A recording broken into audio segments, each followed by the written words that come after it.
को fatty matter कहते हैं। जब आप साबुन खरीदते हैं ना तो ध्यान से पढ़ना, हर एक साबुन पर एक अंग्रेजी का शब्द छपा रहता है, TFM। टी का माने टोटल, एफ का माने फैटी, एम का माने मैटर। टोटल फैटी मैटर माने मिलाया हुआ तेल।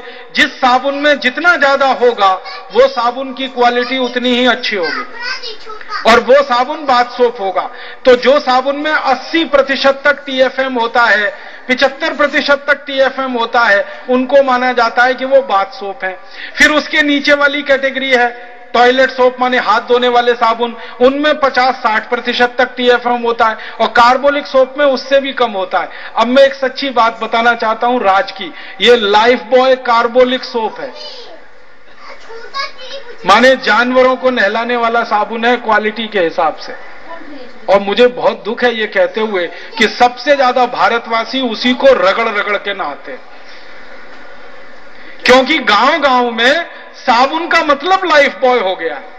और उसका कारण है एक झूठा विज्ञापन जो रोज टीवी पे आता है, लाइफ बॉय है जहां तंदुरुस्ती है वहां। आप बोलो अगर तंदुरुस्ती लाइफ बॉय से आती है तो भोजन क्यों करते हो? भोजन करना बंद कर दो, एक एक लाइफ बॉय खरीदो, दिन भर रगड़ते रहो, तंदुरुस्ती आती रहेगी। और ज्यादा तंदुरुस्ती चाहिए तो खा लो उसको, क्योंकि तंदुरुस्ती का साबुन है। ऐसी मूर्खता का विज्ञापन भारत में यह कंपनी करती है और यह विज्ञापन 40 साल से चल रहा है। टीवी पे आता है, रेडियो पे आता है, बार बार अखबारों में आता है, मैगजीन में आता है। विज्ञापन सुनते सुनते, पढ़ते पढ़ते लोगों को याद हो गया है, तो जब जाते हैं तो लाइफ बॉय खरीद के ले आते हैं। और इस कंपनी का सबसे ज्यादा जो साबुन बिकता है वो लाइफ बॉय है और दुर्भाग्य से वो सबसे घटिया साबुन है। माने उस कंपनी के जो दूसरे साबुन है ना, लक्स, लिरिल, रेक्सोना आदि आदि, पियर्स, उनमें सबसे घटिया साबुन है। मुझे तो एक बार हिंदुस्तान लीवर के एक कर्मचारी ने बताया कि आप मेरा नाम नहीं लें तो मैं आपको एक राज की बात बताता हूं, मैंने इस कंपनी में काम किया। मैं बोला भैया क्या? तो उसने कहा राजीव भाई, जब सर्फ बन जाता है, रिन बन जाता है और ये लक्स, लिरिल, रेक्सोना सब बन जाते हैं और बनने के बाद जो कचरा बचता है उससे कंपनी लाइफ बॉय बना लेती है और वो सबसे ज्यादा बिक जाता है झूठे विज्ञापन के आधार पर। कभी कोई डॉक्टर दिखाएगा कि देखो मैं हाथ साफ कर रहा हूं लाइफ बॉय से, कभी कोई खिलाड़ी आएगा जो फुटबॉल में किक मारेगा और सीधे फुटबॉल गोल में जाएगी। एक एक खिलाड़ी जो इतना मजबूत होता है, एक किक में फुटबॉल को गोल में डाल दे, कैसे? लाइफ बॉय से नहाता है।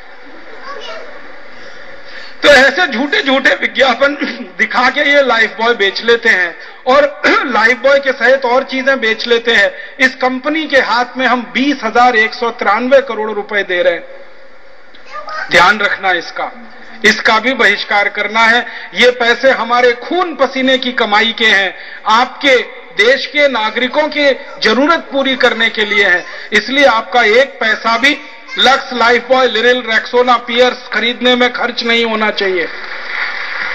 सर्फ, रिन खरीदने में खर्च नहीं होना चाहिए। तो आप बोलेंगे फिर क्या करें? अपने पतंजलि योगपीठ के जो साबुन आ गए हैं इनको खरीदो।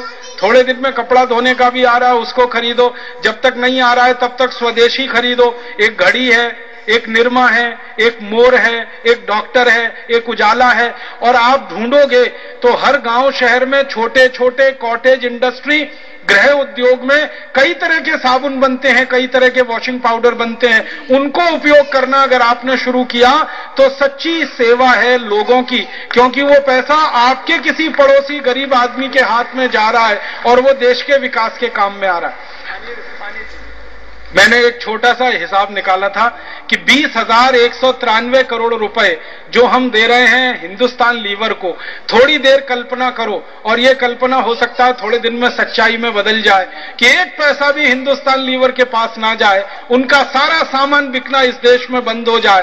वो आपकी ताकत है, सरकार की नहीं है। आप बहिष्कार कर दो, लोगों से बहिष्कार करवा दो, और इस कंपनी के सब सामानों का नाम जीवन दर्शन पुस्तक में है। पीछे के पन्नों में 115 नंबर पेज पे आप पढ़ेंगे तो वो ध्यान से बार बार पढ़ के लोगों को समझाना। सारे देश में अगर इसका बहिष्कार हो गया तो 20,193 करोड़ रुपए देश का बचेगा।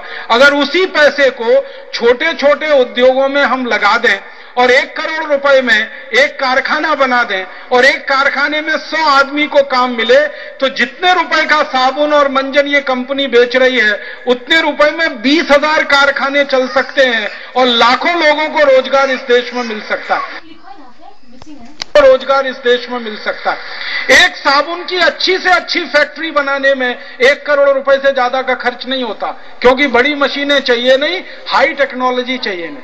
हमारे ये हरिद्वार से लेकर दिल्ली के बीच में मैंने पता किया, 500 से ज्यादा छोटे छोटे साबुन और वॉशिंग पाउडर बनाने वाले उद्योग हैं, लेकिन ये सब मर रहे हैं, दम तोड़ रहे हैं। मेरठ में मैं गया, हापुड़ में मैं गया, गाजियाबाद में गया, मुजफ्फरनगर में मैंने देखा छोटे छोटे साबुन बनाने वाले 500 से ज्यादा उद्योग। वो कहते हैं कि हम बेच नहीं पाते बाजार में, हमारा कोई लेता नहीं है, क्योंकि सब कुछ हिंदुस्तान लीवर का बिकता है। फिर मैंने कहा अगर हम सब हिंदुस्तान लीवर को भगा दें, इसका बहिष्कार कर दें, तो वो कहने लगे कि फिर तो आप ही हमारे लिए भगवान हैं और देवता हैं, जो आप ये कर दो तो। हमारी जिंदगी, हमारी रोजी रोटी, हमारा सम्मान तो हिंदुस्तान लीवर ने छीन रखा है। अगर आप हमको थोड़ी ताकत दे दो, हिम्मत दे दो और हमारा माल बिकने लगे, तो हम तो आपको ही देवता और भगवान मान लेंगे। हमारे लिए तो जीवित भगवान आप ही हैं। तो भारत स्वाभिमानियों के सामने ये बहुत बड़ी चुनौती है। देश के छोटे छोटे उद्योग चलाने वाले आपकी तरफ आशा भरी निगाहों से देख रहे हैं कि कब ज्यादा हृदयघात डालडा खाने के बाद ही हो रहे हैं। सबसे ज्यादा ब्लड प्रेशर बढ़ने का काम ये डालडा के बाद ही शुरू हुआ है। हम हिंदुस्तानियों को तो आदत ही नहीं थी डालडा खाने की, ये तो अंग्रेजों ने आकर हमको सिखा दिया। हम तो गाय का घी खाने वाले, भैंस का घी खाने वाले, सरसों का तेल खाने वाले, नारियल का तेल खाने वाले, हम तो ऐसे लोग रहे हैं, मूंगफली का, तिल का तेल खाने वाले। हमको अंग्रेजों ने ये डालडा खाना सिखा दिया। ट्रांस फैट सबसे ज्यादा है डालडा में, और वो कारण बनता है खून को गाढ़ा करने का, और वो कारण बनता है हृदयघात का, और वो कारण बनता है डायबिटीज का, वो कारण बनता है घुटने के दर्द का। 20 किस्म की बीमारियां आती हैं डालडा से। घर में गलती से भी डालडा मत लाना। फिर आप बोलेंगे किसमें खाना बनाना? किसी भी तेल में खाना बनाना, सरसों के तेल में बनाना, नारियल के तेल में, मूंगफली के तेल में, तिल के तेल में। सरसों तो आपके इलाके में सबसे ज्यादा होती है, तो सरसों के तेल में खाना बनाना, डालडा गलती से भी नहीं लाना। और बन पड़े तो देशी घी का उपयोग करना, गाय के घी का, भैंस के घी का, अगर क्षमता है। नहीं तो तेल का उपयोग, शुद्ध तेल का उपयोग करना। डालडा को तो छूना भी नहीं। एक तो ये विदेशी कंपनी का है, दूसरा स्वास्थ्य के लिए सबसे हानिकारक है। मुझे बहुत दुख है ये कहते हुए कि भारत में डालडा जैसे वनस्पति घी हर साल कम से कम 10,000 करोड़ रुपए के बिक जाते हैं। इस पे आप जरा ध्यान दीजिएगा। और भैया भाइयों से भी निवेदन है कि आप बाजार में जाके कभी खरीद के मत लाना। और इसी कंपनी की एक क्रीम मिलती है जिसका नाम है फेयर एंड लवली, उसको तो कभी भी मत लाना। ये क्रीम भी इतनी झूठी है और ये कंपनी इतनी झूठी है, कहते हैं फेयर एंड लवली गोरेपन की क्रीम। अगर फेयर एंड लवली लगा के सब गोरे हो जाते तो अफ्रीका वाले क्यों काले हैं अभी तक? मैं आपको ईमानदारी से एक बात कहना चाहता हूं। मेरा एक मित्र है, मद्रास का रहने वाला है, तमिल है। वो चिक्कट काला, इतना काला है कि आपके घर में तवा है ना, उसको उल्टा कर दो, इतना काला है। और मेरी जानकारी में 20 साल से फेयर एंड लवली लगा रहा है और दिन में 3 बार पोतता है अपने मुंह पे। सुबह लगाएगा, दोपहर को लगाएगा, शाम को लगाएगा। 20 साल हो गए, अभी भी चिक्कट काले का काला ही है। एक दिन मैंने कहा भैया 20 साल तो हो गया तुमको फेयर एंड लवली लगाते हुए, अभी तक तो गोरापन नहीं आया, अब कितने साल और लगाएगा? कहता बात तो सही है, गोरापन तो नहीं आ रहा है, लेकिन मेरे दिमाग में एक वायरस घुस गया। वो वायरस क्या घुस गया? फेयर एंड लवली लगाना तो कुछ बड़ा काम है। जिस दिन ना लगाऊं तो दिमाग में यही खुतर पुतर रहती है, आज फेयर एंड लवली नहीं लगाया, आज फेयर एंड लवली नहीं लगाया, आज फेयर एंड लवली नहीं लगाया। किसी काम में दिल नहीं लगता, चित्त नहीं लगता, इसलिए लगाता हूं फेयर एंड लवली। गोरापन तो नहीं आ रहा। परम पूजनीय स्वामी जी आपसे कहते हैं ना, वो मजाक की बात नहीं है। अगर फेयर एंड लवली से काला गोरा हो जाए तो भैंस को लगा के देख लो। 1 साल लगाना, 10 साल लगाना, 50 साल, 100 साल लगाना, फिर भी काली की काली है। और 10-20 हजार टन लगा के देख लो, 1-8 किलो लगा के देख लो। ये काला और गोरा होता है कोई भी व्यक्ति, तो उसके पीछे विज्ञान की एक सच्चाई है, वो ये कि हमारे खून में एक केमिकल होता है जिसको मेलेनिन कहते हैं, और वो जेनेटिक मटेरियल है, माता पिता के जीन्स में से आता है।